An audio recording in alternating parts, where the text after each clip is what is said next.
Imagine you are driving from Abuja to Lagos and you have been on the road for hours and you are tired. Your fuel is reducing.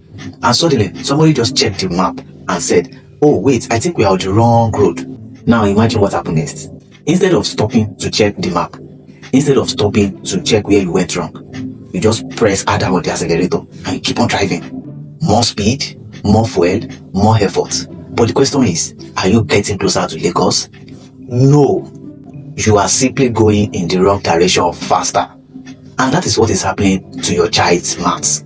Your child is doing more homework, more worksheets, more past questions, more revision. Maybe you have even added extra lesson. But the results, yes, the results. Your child is scoring 45%. E8, F9. The result is not even showing. And you are thinking as the parent, what should I do? Should I make him practice more? That's what you are thinking as the parent. Well, maybe not, because more math practice is not the solution. Your child does not need more question.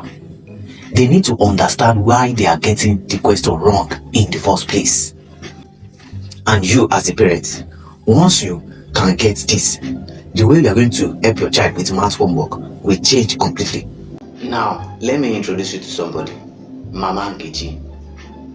Our daughter Nkechi was struggling with math. Not in all subjects, just math. And Mama Nkechi is confused because every evening Nkechi will always sit down. She will complete her homework. Nkechi is not even the lazy type. On weekends, Mama Nkechi will print extra worksheets for Nkechi. If Nkechi gets 10 questions wrong, Mama Nkechi will say, "Oh yeah, let's do more 20. That's reasonable, right? More practice should mean better performance. That's all we all assume. They have been doing that for some time. But after some weeks, Nkechi wrote another test. And guess what? Guess what? Nkechi's score did not change. She's still scoring 45%. Nkechi was frustrated. Even Mama Nkechi too was frustrated. And maths was slowly becoming something they don't want to talk about in the house. You know that moment when you say, "Oh yeah, come and do your homework." You'll be like, that's the moment you will now say, "Mommy, I am thirsty," or "Mommy, I am hungry, can I eat first?" That's the moment you will now remember that important thing that's supposed to have been done like 3 hours ago. Now, math has now connected, with stress. But here is the interesting part. When we look at Nkechi's work closely, look at what we got. There was something that looks obvious. Nkechi did not fail because she is not practicing. Nkechi failed because she is repeating the same mistakes. And that is where the hidden problem lies. Many parents see a low math score and immediately they will think that my child needs more practice. Sometimes that is true. But here is the question we need to ask first. Practice more of what? Because practice can only improve what the child is practicing correctly.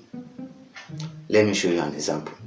Imagine a child does not understand fraction properly and he has memorized some rules and you have actually given him some examples, but he still did not really get the actual idea. Now you now give him 50 fraction questions. What will happen? He may complete all the 50 questions, but if his understanding is not correct from question 1, he is not practicing the right questions. He is just reacting the same mistake. And every repetition will now make the mistakes to feel familiar. That is why a child can work very hard, and still not improve. Because effort is happening, but correction is not. Practice is happening, but understanding is not. Speed is increasing, but direction has not changed. Now, let's go back to that journey. You are driving to Lagos and you are taking the wrong turn. Now, there are 2 things you can do. Option 1, keep driving. Drive faster. You understand? Drive longer. Maybe you can even wake up tomorrow and continue driving, but you never check where you get wrong.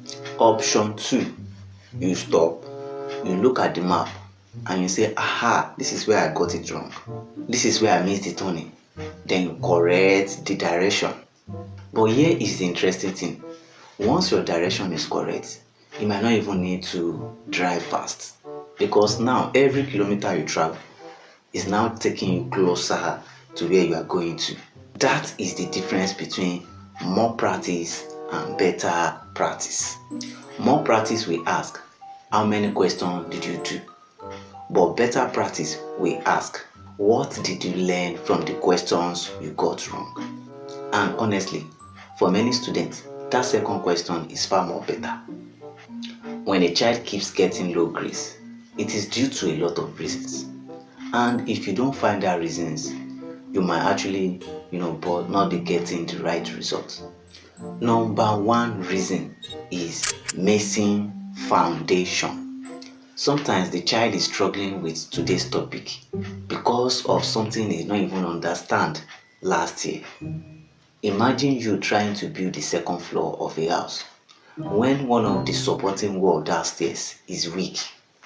You can paint the second floor, you can decorate it, you can even add beautiful pictures, you can even add beautiful furniture, but the weak floor is still underneath. A child that is struggling with algebra today may have a problem with negative numbers. A child that is struggling with fractions may not really understand multiplication table. A child that is struggling with percentage may not even understand fractions and decimal. So he keeps practicing the current topic, but there is a problem under it that he does not really understand. And if nobody checks underneath, the child will just keep driving in circles. Problem number 2, your child did not know why he is wrong. This one is very common. Your child gets a question wrong and you correct it, and it says, oh, you move on. You understand? But 5 minutes later, he repeats that same mistakes. Why? It is because recognizing the correct answer is not the same as understanding the mistakes. Seeing the correct answer does not mean that your brain has learned the process. It is like watching someone riding a bicycle on YouTube and you now say, I understand. You are watching it and you say, wow, I understand how to ride a bicycle. But when you sit on the bicycle, that is where the real learning begins. Your child needs to be able to explain, what did I do? Where did I go wrong? What should I have done instead? So when your child thinks like that, that is where the learning becomes permanent. The third reason is that they are practicing at the wrong level. Sometimes the questions are easy. Your child is getting everything correct. You are happy. Your child is happy. Wonderful. But nothing new is being learned. Other times, the questions are far difficult. The child gets confused, frustrated, and starts thinking, I'm just bad at maths. Neither extreme is helpful. The best practice sits somewhere in the middle, challenging enough to make the brain work, but not so difficult that the child wants to relocate to another country just to avoid homework. This is the big idea I want you to understand. Your child does not improve because he is repeating questions. Your child improves when each questions give him information, that changes what he understands or what he will do next. The better question is, what did my child learn from the questions he got wrong today? That questions can completely change the way your child practice maths. I know, at this junction, you will be asking me, Uncle Adini, tell me what to do. What can I do? Now, here are 5 practical things I will teach you. Number 1, stop counting questions. Instead of you saying you need to do 50 questions, say something like this: let's do this 5 questions properly. Because when your child attempts 10 questions with understanding, it is far more valuable than your child attempting 20 questions without understanding. So, quality before quantity. Number 2, use the 3-question method. I will show you. Whenever your child gets something wrong, don't immediately show them the answer. Instead, ask, what did you do? Let them explain their thinking. Then ask, where do you think things changed? Then finally, what would you try different next time? What would you try different next time? You will be surprised how often your child can discover his mistake when you give him time to think. And when he discovers it himself, that lesson will stick. Number 3, look for patterns. Don't just look at the score, look at the mistake also. If your child gets 12 questions wrong, ask, are these 12 completely different mistakes? Or is the same misunderstanding appearing again and again? Maybe every problem involves negative numbers. Or maybe every problem starts when fractions appears. Or maybe he understands the math but rush through the final steps. So the pattern will tell you where the real problems lies. Remember, the mistake is not the enemy. It is the unexplained mistake that is the enemy. Number 4, check the foundation. If a topic feels unusually difficult, don't always push harder. Don't push harder. Sometimes you need to what? Go backward. Yes, you need to go backward. If your child is struggling with algebraic fraction, you need to check basic fractions. If percentage are difficult, check fractions and decimal. If equations are difficult, check arithmetic and negative numbers. Sometimes the fastest way forward is to actually go back and revisit the missing foundation. Number 5, mix practice with explanation. Occasionally ask, how did you know what to do? If they say, I don't know, I just did it, maybe you need to investigate, because understanding is not just getting the answer. Understanding means being able to explain the thinking behind the answer. So the next time your child brings back home, a disappointing maths score, don't think again that the next thing is, how many questions or how many worksheets should I give him more? No, stop thinking like that. Look at those mistakes. What is the result trying to tell you?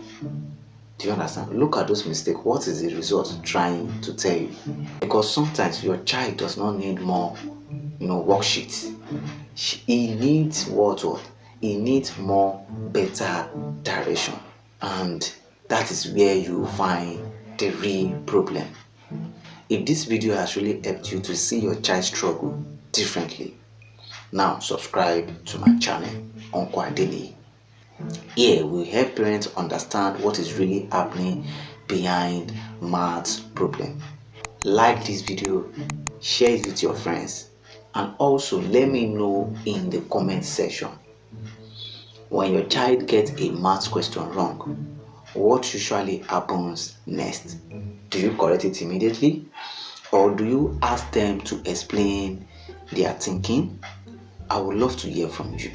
And remember, don't help your child to do more maths. Help them to understand their maths.